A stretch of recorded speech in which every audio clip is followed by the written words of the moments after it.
Sarah, est-ce que tu peux te présenter et présenter ton métier, tes fonctions aujourd'hui? On propose du mentorat, donc un accompagnement individuel à des jeunes qui ont entre 12 et 25 ans, donc des jeunes collégiens, lycéens, dans le post-bac, jusqu'au premier pas dans l'emploi.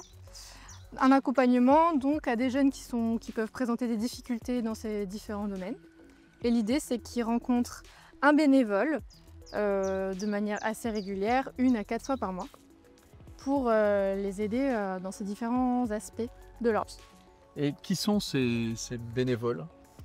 Les bénévoles, eh bien, c'est un peu, ça peut être vous comme moi, des personnes actives dans le monde du travail, donc qui bénéficient d'une expérience professionnelle, qui ont connu un parcours de formation, voilà, plus ou moins linéaire, et qui sont principalement prêts à donner de leur temps, sensibles aux questions d'égalité des chances, et qui ont envie d'agir concrètement auprès de jeunes qui peuvent avoir des difficultés.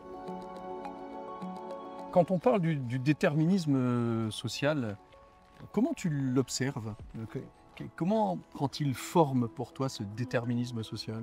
Moi, ce que j'observe, c'est que les jeunes qu'on accompagne, ils sont majoritairement issus des quartiers prioritaires de la politique de la ville.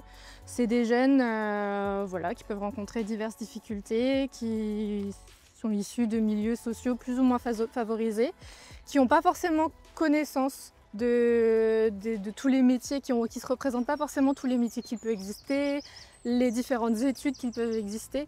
Et donc, nous, ce qu'on se donne comme objectif en tant qu'association, c'est vraiment d'éviter l'autocensure et de leur ouvrir le champ des possibles et qu'ils puissent s'apercevoir qu'ils peuvent être capables de faire des études supérieures et de pas forcément reproduire un schéma qu'ils ont connu. Et tu observes de façon concrète, dans le cadre de ces binômes, ces changements de comportement, parce que j'ai l'impression que ça passe aussi par la confiance en soi. Et comment tu l'observes, ça? Eh ben, les binômes de parrainage, lorsqu'ils se rencontrent, l'idée c'est que ça se fasse sur la durée. Ça dure un certain temps. Je précise ça parce que finalement, les choses de l'ordre du déterminisme social, de la confiance en soi, c'est des choses qui se travaillent vraiment sur la durée. C'est pas quelque chose qui peut changer du jour au lendemain. Donc qu'est-ce que je vois évoluer? Souvent chez des jeunes collégiens, des jeunes lycéens qui pouvaient présenter de la timidité, pas forcément très confiants dans leur propre performance, dans leur propre capacité. C'est cet adulte supplémentaire qui rentre dans leur vie, c'est qu'ils puissent leur montrer de quoi ils sont capables, les booster et les motiver. Alors Sarah, tu as une expérience avec les relations avec les mentors qui viennent du monde de l'entreprise. Et dans cette question qui est l'intégration des jeunes générations dans ce modèle économique, dans ce monde économique, quel peut être le rôle des entreprises? Nous, on a vraiment un réel intérêt à faire du lien avec les entreprises et qu'ils connaissent bien et qu'ils comprennent bien ce que c'est que le mentorat et comment eux, ils peuvent intervenir.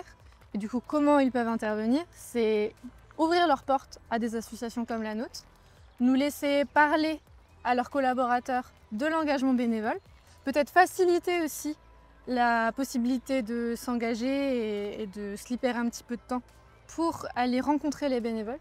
Mais je trouve qu'une mission de mentor, ça rend vraiment concret ce qu'on peut faire auprès des jeunes et aussi pour mieux connaître les jeunes et ensuite pour pouvoir mieux les embaucher et les intégrer dans les entreprises. Et toi, en tant que jeune femme de 25 ans, professionnelle du métier de l'insertion, et quel est le regard que tu portes sur la société et quels seraient les leviers qu'il faudrait actionner pour la rendre un peu plus propice au vivre ensemble? Moi, j'ai beaucoup d'espoir pour l'avenir parce que quand je vois les jeunes qui se rendent chez Proxité, qui se rendent aux antennes rencontrer leurs mentors, qui s'engagent, qui se motivent et pourtant les conditions autour d'eux, elles ne sont pas idéales, j'ai de l'espoir sur le fait qu'ils vont y arriver, ils vont réussir, ils vont avoir envie de briser les plafonds de verre, de s'en sortir, de réussir. Et donc je pense que ça peut vraiment avoir un impact positif sur le reste de la société.